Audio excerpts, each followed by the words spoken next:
বাংলায় গণতন্ত্রের উৎসব মানেই যেন বোমাবাজি, আতঙ্ক, প্রাণহানি। নিজের জীবন দিয়ে তা আরও একবার প্রমাণ করেছে ছোট্ট তামান্না। নদিয়ার কালীগঞ্জ বিধানসভা উপনির্বাচনে বিজয় উল্লাস। তৃণমূলের কর্মী সমর্থকদের ছোড়া সকেট বোমায় ক্ষতবিক্ষত হয়ে যায় তামান্নার শরীর। পুলিশের তদন্তে খুশি নয় তামান্নার পরিবার। ন্যায় বিচারের দাবিতে হাইকোর্টের দ্বারস্থ তামান্নার মা সাবিনা ইয়াসমিন শেখ। প্রশ্ন তোলেন, কেন তামান্নাকে হারাতে হলো, কেন তাদের এত দূর হাইকোর্টে আসতে হলো? এই নিয়ে মুখ্যমন্ত্রীকে জিজ্ঞাসা করার কথাও বলেন তামান্নার মা।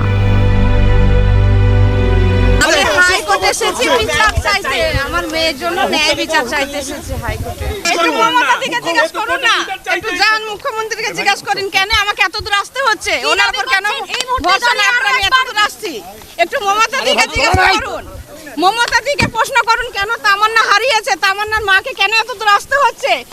আমি একটা সাধারণ ঘরের একটা সাধারণ মেয়ে, কেন এত দূর আসতে হচ্ছে, মুখ্যমন্ত্রীকে জিজ্ঞাসা করুন যান। ওই দিন দুপুরে ভাত খেতে বসেছিল হোসেন শেখের মেয়ে তামান্না। বোমার আঘাতে ঘটনাস্থলেই মৃত্যু হয় তার। ঘটনার পর কেটে গেছে 10 দিন। 24 জন অভিযুক্তের মধ্যে এখনো পর্যন্ত গ্রেফতার হয়েছে মাত্র 9 জন। বাকি 15 জন এখনো পলাতক। প্রশ্ন উঠছে, তবে কি রাজ্যে সত্যি পুলিশ প্রশাসন বলে কিছু নেই? নিষ্পাপ তামান্না খাতুনের নির্মম হত্যার দায় কার? সাধারণ মানুষের নিরাপত্তা নিশ্চিত করা কি পুলিশের কর্তব্য নয়? এফআইআরে যাদের নাম তাদের সবাইকে কেন গ্রেফতার করা হলো না? সাবিনা ইয়াসমিনের এই মন্তব্য তুলে দিল সেই প্রশ্নটাই। বৃহস্পতিবার সকালে কালীগঞ্জের মোলান্দি থেকে কলকাতার উদ্দেশ্যে রওনা দেন তিনি। কলকাতা হাইকোর্টের আইনজীবী বিকাশ রঞ্জন ভট্টাচার্যের সঙ্গে দেখা করে পরবর্তী পদক্ষেপ নেবেন বলেই জানিয়েছেন তিনি। শুধু তাই নয়, পুলিশকে সঠিকভাবে কাজ করতে দেওয়া হচ্ছে না বলেও অভিযোগ তামান্নার মার। পাশাপাশি তদন্ত গতি পাচ্ছে না, অভিযোগ বাম নেতৃত্বের। না, পুলিশের কাজে সন্তুষ্ট হওয়ার চেষ্টাই তো এতদিন করছিলাম, কিন্তু পুলিশে তো সঠিকভাবে কাজটা করছে না বা করতে দিচ্ছেন না পুলিশকে। তো আমরা এখন শপথ নিয়েছি যে তামান্নার খুনিদের, তামান্নাকে যারা মেরেছে, আমার কলজের টুকরাকে যারা মেরেছে তাদেরকে শাস্তি দেব।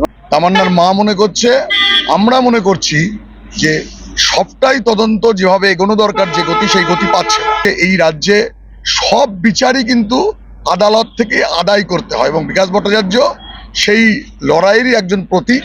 ফলে আমাদের পার্টির আইনজীবী, আমাদের পার্টির কমরেড, আমরা যেমন মাঠে ময়দানে লড়াই করছি তেমন কোর্টেও যাব। আমরা যত দূর যেতে হয় তামান্নার ন্যায় বিচারে যাব। কালকে আপনারা টিভিতে দেখাচ্ছিলেন কি একটা শপথ দেখাচ্ছিলেন না, তামান্নার মা কালীগঞ্জে যে শপথ নিয়েছে সেটাই আসল শপথ, ন্যায় বিচারের শপথ, তামান্নার খুনিদের রাজ্য ছাড়া করার শপথ। ইতিমধ্যেই কালীগঞ্জের ঘটনায় পুলিশ সুপারের কাছে রিপোর্ট তলব করেছে জাতীয় মহিলা কমিশন।